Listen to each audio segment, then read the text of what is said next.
Good morning. Got a cut on my finger. My dirty. I was working a little this morning while listening to Pastor Chuck.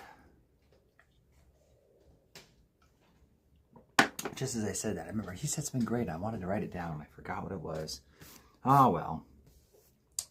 So, chapter 34, this is going to be a short morning because it's kind of a continued exhortation of what we talked about yesterday a bit. But it talks about the borders of Canaan. So it describes the land, the promised land. And so we've got the southern border, and it talks about going along Edom, and it mentions the brook of Egypt, and that is not the Nile, the great river in Egypt, but there was a brook, there was a stream that ran down towards the Aqaba. It shall end at the sea, which would be the Red Sea.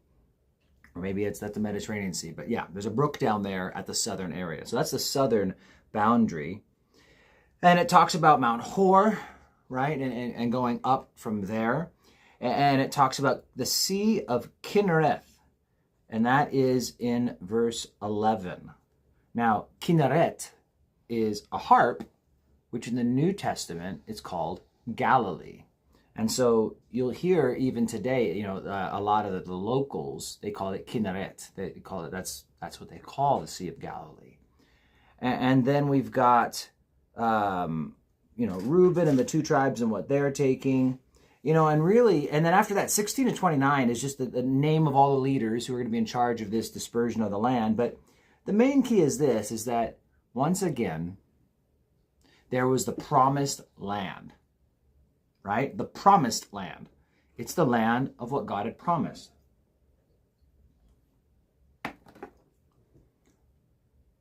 And they never fully expanded to what God had promised them. And even where they expanded, they left pockets of the enemy in the midst.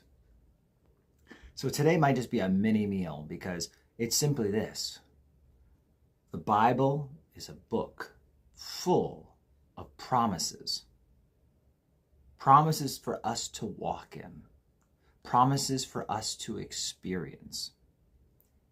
But many people never expand to receive all these promises that God gives to us.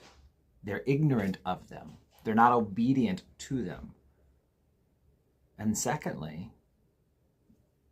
leaving the holes. Maybe even the places we do experience some of the promises, we still experience a partial fulfillment of them because we don't fulfill it all the way.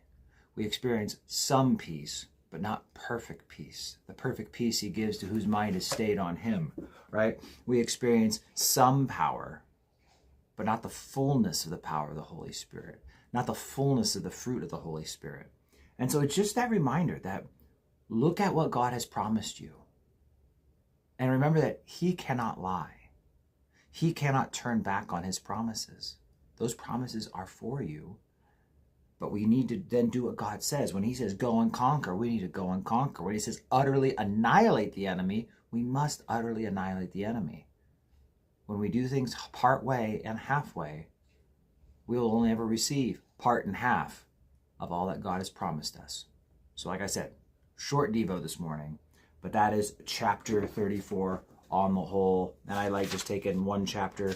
We've only got 2 chapters left, and who knows where we shall go from there. God bless you guys.